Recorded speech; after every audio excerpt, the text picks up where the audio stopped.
Assalamualaikum warahmatullahi wabarakatuh. Innal hamdalillah asyhadu an la ilaha illallah wa asyhadu anna Muhammadan abduhu wa rasuluh la nabiyya ba'd.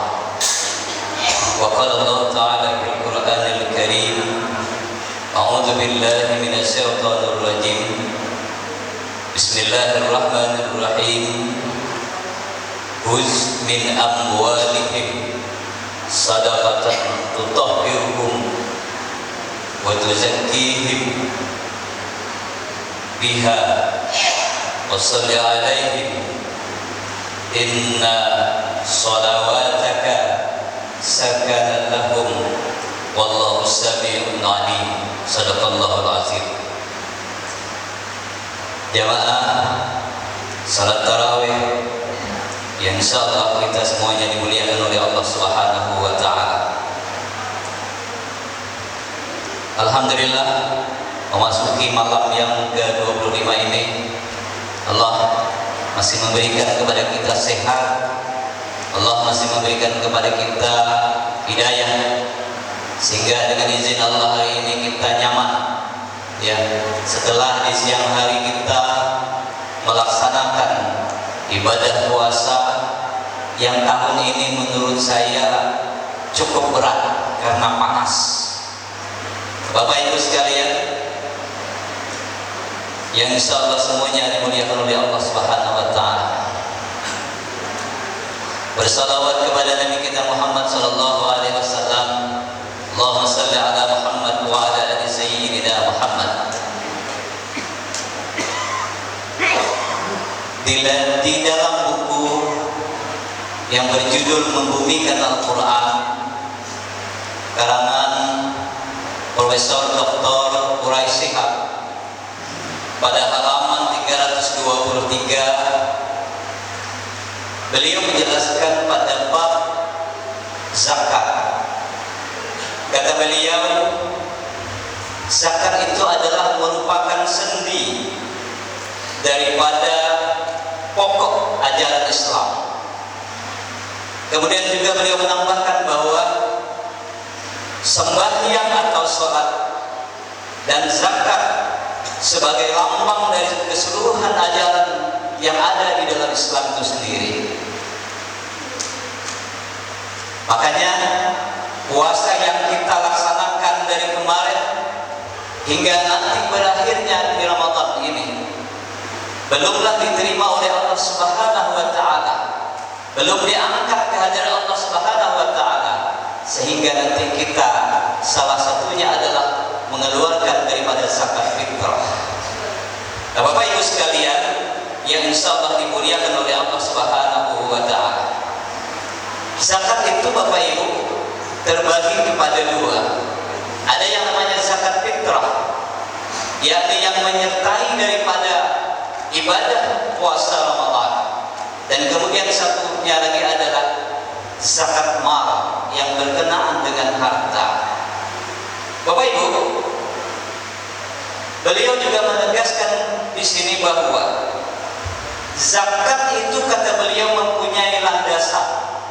Mana landasannya? Yang pertama adalah istighraq, dalam bahasa kita adalah penugasan kita di dunia ini sebagai khalifah, sebagai orang yang memimpin dunia ini. Allah berikan fasilitas, Allah berikan alam, lalu kita memanfaatkan alam ini sehingga melahirkan daripada kekuatan, energi dan hasil. Dan hasil itu kemudian Allah berikan kepada kita untuk memanfaatkannya sekehendak kita.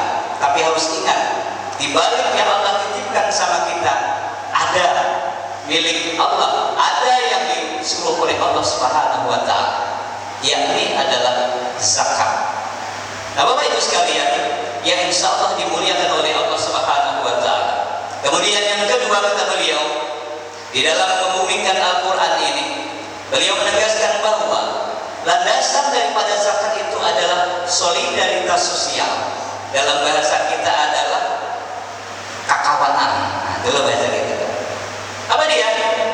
Kata beliau, manusia manusia tidak bisa kada hingkat, tidak bisa kada kawak. Banyak masalah. Tidak bisa hidup sorangan. Kada kawak. Maka kita butuh orang lain. Orang sugih kada bisanya memasang atap yang tinggi itu, maka butuh orang. Nah, siapa dia? Tukang.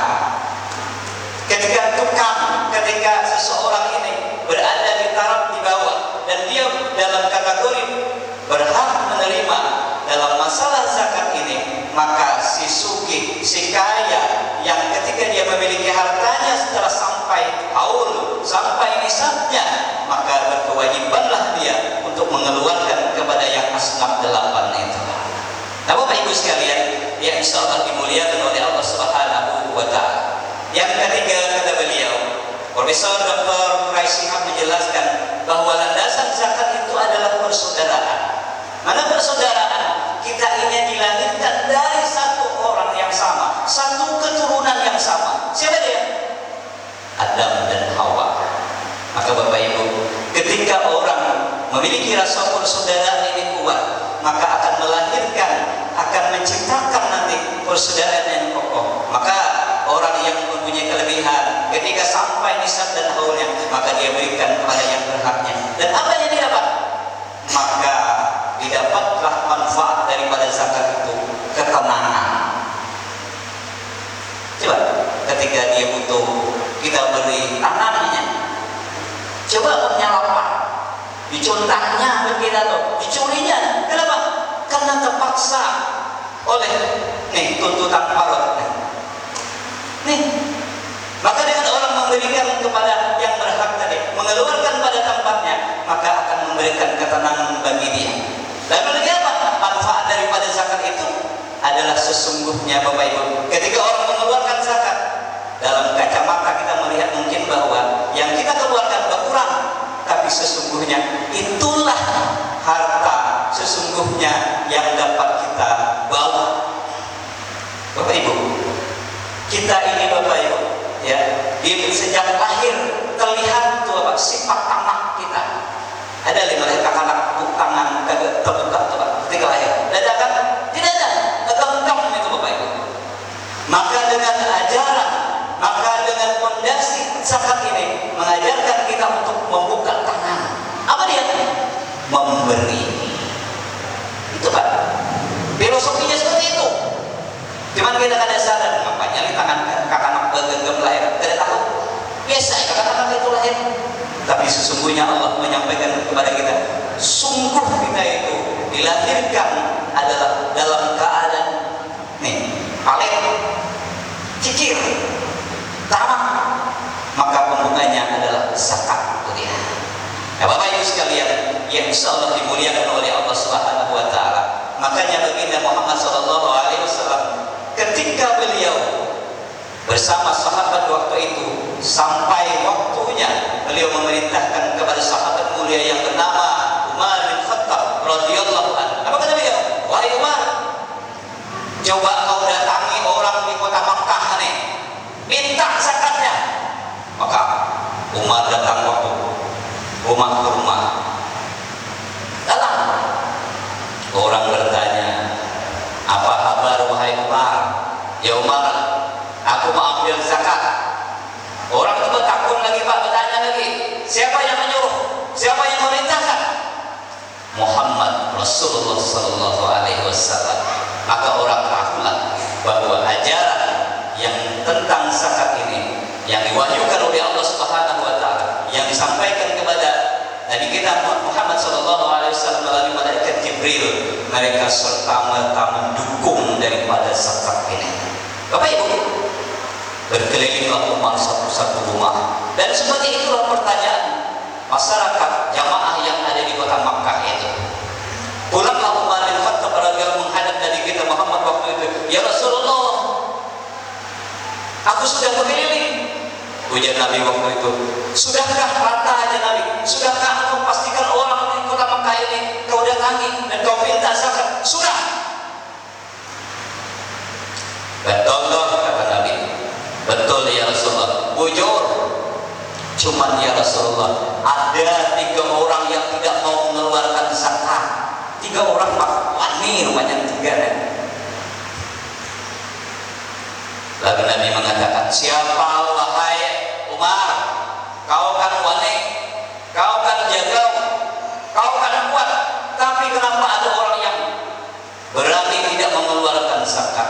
Siapa dia? Maka Nabi kita Muhammad SAW menanyakan kepada sahabat mulia Umar bin Khattab ini. Maka waktu itu apa? Kata Umar, ya Rasulullah, yang pertama adalah Abbas, yang kedua adalah Khalid bin Walid, dan ketiga adalah Ibnu Jamil. 3 orang Pak yang tak dapat mengeluarkan zakat. Maka Nabi waktu itu menyimak. Apa kata Nabi? Abbas itu adalah pamanku wahai Umar, dan dia telah mengeluarkan daripada uang kemarin, dan dia ya meminjami aku uang. Maka 2 tahun ke depan, kata Umar bin Khattab, kata Nabi kita Muhammad SAW, aku yang menanggung daripada zakatnya nih. Siapa dia? Paman Nabi Muhammad SAW yang bernama Abbas.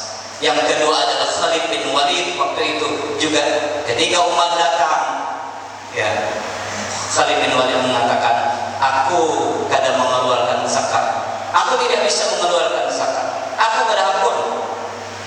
Maka ketika disampaikan ini kepada Nabi, kata Nabi kita Muhammad SAW, wahai Umar, kau zalim meminta kepada Khalid bin Walid, karena ketika fisabilillah berjuang di jalan Allah, wahai Umar, berapa saja orang yang mau pergi ke medan perang, Khalid bin Walid ini mengeluarkan hartanya, memberi uang, memberi pedang, memberi kuda kepadanya untuk melaksanakan jihad.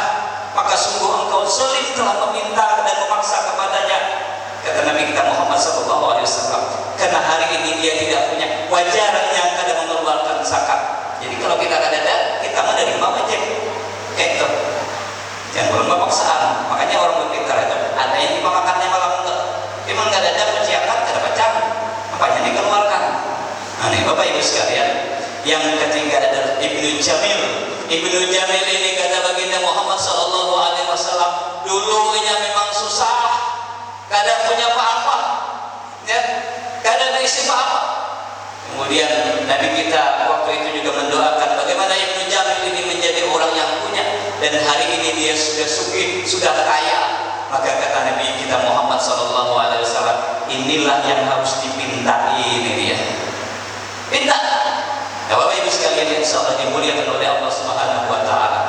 Tidak ada yang lebih membahagiakan kepada kita. Tidak ada hal sesuatu yang kita bawa ke hadirat Allah Subhanahu Wa Taala kecuali adalah apa yang kita keluarkan, sebagian yang kita miliki itu. Mudah-mudahan apa yang saya sampaikan ini ada manfaatnya bagi kita semuanya. Dan kalau memang benar ambil, kalau memang tidak benar buang jauh-jauh. Mudah-mudahan sekali lagi bermanfaat. Terima kasih atas perhatiannya. Billahi taufiq wal hidayah. Assalamualaikum warahmatullahi wabarakatuh.